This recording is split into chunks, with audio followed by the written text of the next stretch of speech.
आउज़ुबिल्लाहिमिनश्शैतानिर्रजीम बिस्मिल्लाहिर्रहमानिर्रहीम अस्सलामुअलैकुम वरहमतुल्लाहि वबरकातुहू। फ़ातिमा के किचन में खुशामदीद। उम्मीद है आप सब लोग ठीक ठाक होंगे, खैर आफियत से होंगे। आज आपके लिए लेके आए जी बहुत ही मज़ेदार किस्म की ईद उल अज़हा स्पेशल मखनी बीफ चीज़ कीमे की टिक्कियाँ, और ये बनती हैं बहुत ही लाजवाब, बहुत ही सॉफ्ट, बहुत ही जूसी। अक्सर लोगों को कंप्लेन होती है जी हमारी कीमे की टिक्कियाँ बहुत रबड़ जैसी बनती है, सख्त बनती हैं, तो इंशाल्लाह अब बिल्कुल भी नहीं बनेंगी। आप लोगों ने रेसिपी फुल फॉलो करनी है। चैनल पे न्यू है तो लाइक शेयर और सब्सक्राइब का बटन दबा दीजिए। और आइए देखते हैं हम इसको कैसे बना रहे हैं। अच्छा जी, यहाँ पे मैंने एक बाउल ले लिया था, बाउल में डाला है मैंने बीफ का कीमा। ठीक है, कीमा यहाँ पे लिए है जी हमने आधा किलो। और कीमे को हम इतना अच्छा वाला मतलब मैंने मिक्सी में इतना अच्छा मैंने इसको मिक्स किया हुआ है कि ये बिल्कुल सॉफ्ट हुआ है, मलाई जैसे। ठीक है, यहाँ पे ये हमने कीमा कर लिया था। और इसके बाद यहाँ पे हमने डाली है 2 प्याज मैंने ली थी, उनको चॉप कर लिया था, उनका पानी अच्छे से निचोड़ के प्याज डाल दिए।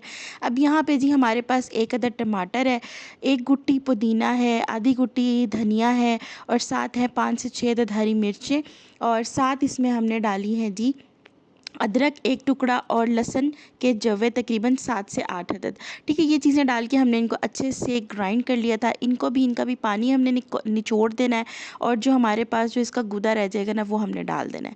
ठीक है, साथ ही हम डाल रहे हैं इसमें मसालों में डाल रहे हैं हम नमक। सबसे पहले नमक आपने डालना है जी हस्बे ज़रूरत। कोशिश करें कि यहाँ पर थोड़ा सा कम डालें, क्योंकि इसमें हम मक्खन भी यूज़ करेंगे और हमने चीज़ भी यूज़ करनी है। तो यहाँ पर नमक डाल दिया था। इसके बाद डाला जी यहाँ पर दादर मिर्च कुटी हुई आधा चम्मच, आधी चम्मच डालिए इसमें लाल मिर्च का पाउडर, 2 चम्मच इसमें मैंने डाले हैं भर कर बड़े वाले सूखा धनिया का पाउडर। ठीक है, और साथ ही मैंने डाल दिया इसमें आधा चम्मच ज़ीरा पाउडर, 1 चम्मच मैंने इसमें डाली है जी गरम मसाला का पाउडर। ठीक है, ये सब कुछ डालने के बाद यहाँ पे अब हम डालेंगे जी इसके अंदर मक्खन। ठीक है, मक्खन जो हम यूज़ करें ना, मैं यहाँ पे यूज़ करी हूँ ब्लू बैंड वालों का, आप नहीं तो नूरपुर वालों का यूज़ करी हूँ। आप लोग ब्लू ब्लैंड या जो भी आप अच्छा यूज़ करते हैं ब्रांड, वो आप यूज़ कर सकते हैं मक्खन। ठीक है, वो यहाँ पे मक्खन डाल दिया। और अब जाएगी इसमें जी मेन इंग्रेडिएंट, जिससे आपकी टिक्कियाँ होने वाली है बहुत ही सॉफ्ट और जूसी। इसमें डालेंगे जी हम क्रीम डाल रही हूँ मैंने तकरीबन 3 चम्मच जो है ना टेट्रा पैक वाली क्रीम हम यहाँ पे यूज़ कर रहे हैं, वो डाल देनी है।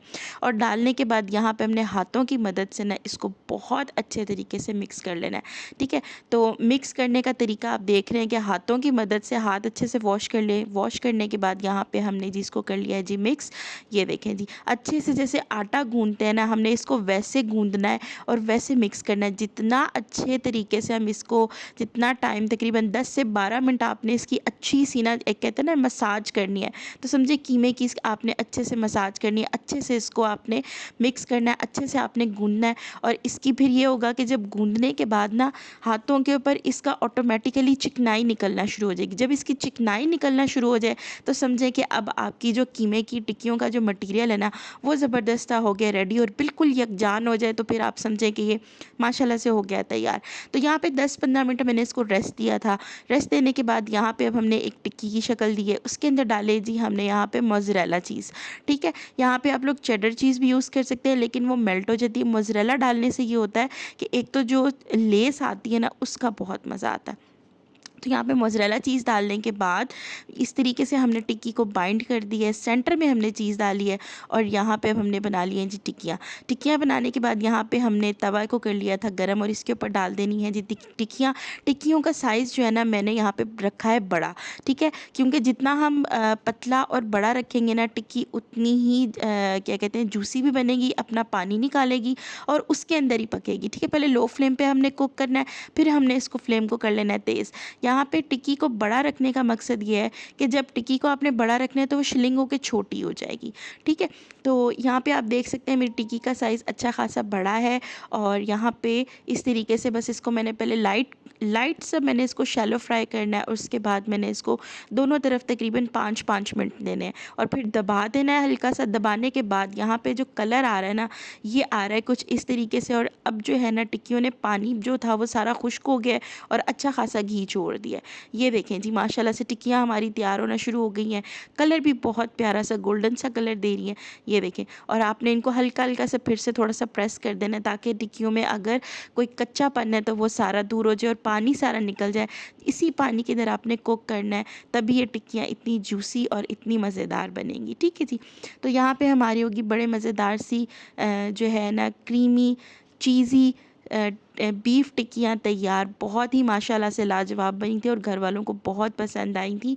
तो ये बनती हैं कुछ इस तरीके से, देखने में जैसी मज़े की जूसी लग रही है ना, खाने में उससे भी मज़ेदार है। आप लोग भी इस तरीके से ये वाली टिक्कियों की रेसिपी ईद उल अज़हा पे ज़रूर बनाएं। और ये थोड़ी सी चेकिंग करवा देते हैं। ये देखें जी कितनी ज़बरदस्त माशाल्लाह से सॉफ्टीनेस देख सकते हैं आप टिक्कियों की, जूसीनेस देख सकते हैं और बिल्कुल अंदर से अच्छे तरीके से पक गई हैं टिक्कियाँ। ठीक है, ये आप लोग भी बनाएं इस तरीके से चीज़ी वाली कीमे वाली टिक्कियाँ, अपने बच्चों को खिलाएं, अपने प्यारों को खिलाएं। ईद उल अज़हा पे करें इन टिक्कियों को एंजॉय और मुझे करिएगा दुआ में याद। फ़ी अमानिल्लाह, अल्लाह हाफिज़।